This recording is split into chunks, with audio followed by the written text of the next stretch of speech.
అందరికీ నమస్కారం. అస్సలాము అలైకుం రహమతుల్లాహి బర్కాతు. మిత్రులారా,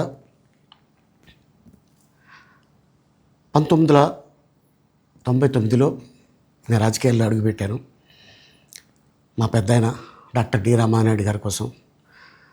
ఎందుకంటే నేను చైల్డ్ ఆర్టిస్ట్ తర్వాత నేను మళ్ళీ ఒక వయసు వచ్చిన తర్వాత నాకు అద్భుతమైన అవకాశం ఇచ్చి ప్రేమ ఖైదీ అనే సినిమాతోటి మళ్ళీ నా కెరీర్ స్టార్ట్ అయింది చైల్డ్ ఆర్టిస్ట్ తర్వాత.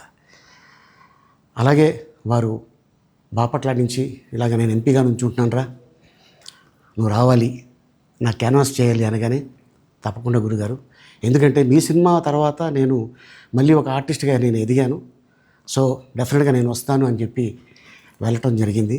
అప్పుడు టీడీపీ హయాంలో దాదాపు ఒకే పార్టీలో 20 సంవత్సరాలు నేను ఉన్నాను. తర్వాత మళ్ళీ ఇటు రావడం జరిగింది. నాకు అన్నం పెట్టింది ఫస్ట్ నా తెలుగు ఇండస్ట్రీ, నా తెలుగు ప్రజలు, ప్రేక్షక దేవుళ్ళు, నా నిర్మాతలు, నా డైరెక్టర్స్, నా హీరోలు. ఈ రోజున ఈ రేంజ్లో నేను వెదిగాను. 45 సంవత్సరాలు ఇండస్ట్రీలో ఉన్నాను.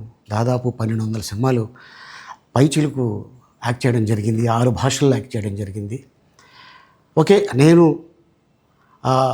దయాగుణం ఉంది, భగవంతుడు ఇచ్చాడు కాబట్టి నాకు రాజకీయం తోడైతే కొద్దిగా 10 మందికి నేను సహాయపడగలను అనే ఉద్దేశంతో రాజకీయాల్లోకి వచ్చాను తప్ప రాజకీయాలు చేయాలని రాజకీయాల్లోకి రాలేదు. ఇండస్ట్రీ నాకు ఇంత మంచి లైఫ్ ఇచ్చింది, నేనేం చేస్తే బాగుంటుంది అని నలుగురిని చూసి నేను ఒక ట్రస్ట్ పెట్టుకున్నాను మా నాన్నగారి పేరున. దాదాపు 16 సంవత్సరాలు అవుతుంది నేను ట్రస్ట్ పెట్టుకొని. ఏ రోజు కూడా, ఈవెన్ దో కోవిడ్లో కూడా ప్రతి నెల వాళ్ళకి 1000 రూపాయలు నేను సాయం చేసేవాడిని. కోవిడ్లో కూడా ఆపకుండా అలా కంటిన్యూగా సాయం చేస్తూనే ఉన్నాను. చాలామందిని నా కుటుంబంలో అవ్వచ్చు, బయట వాళ్ళు అవ్వచ్చు, చుట్టాల్లో అవ్వచ్చు, చాలామందికి చదివించాను నేను.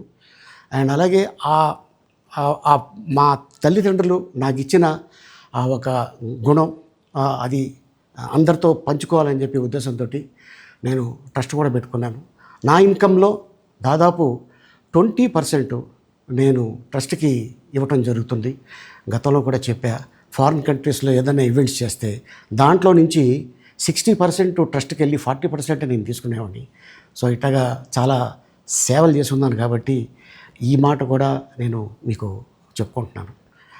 అండ్ అలాగే నేను వ్యక్తిగతంగా ఎవరి మీద ఏ పార్టీలో ఉన్నా కూడా నేను నా పార్టీ గురించి నేను పొగుడుతాను, అక్కడ ఉన్న వ్యక్తి ఎమ్మెల్యే క్యాండిడేట్ గురించి నేను పొగుడుతాను, నా నాయకుడిని నేను పొగుడుతాను తప్ప ఎప్పుడు ఎవరిని కూడా ఒక మాట అంటాం కానీ వాళ్ళ లైఫ్ గురించి కానీ వాళ్ళ పర్సనల్ లైఫ్ గురించి కానీ ఎప్పుడు కూడా ఏ వేదిక మీద కూడా మీరు వెతికినా కూడా దొరకదు.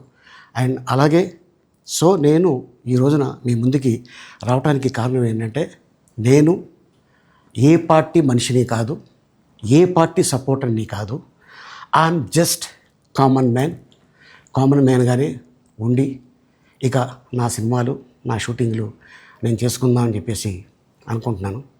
That's it. ఈ మాట చెప్పడానికే నేను మీ ముందుకు వచ్చాను. సో నేను ప్రతి 5 సంవత్సరాలకు ఒకసారి ఎలక్షన్లో మీరు వెళ్ళి ఎలా ఓటేస్తారో నేను కూడా ఒక కామన్ మ్యాన్గా వెళ్ళి ఓటేసేస్తాను. సో రాజకీయాలకి స్వస్తి, గుడ్ బై, థ్యాంక్ యూ.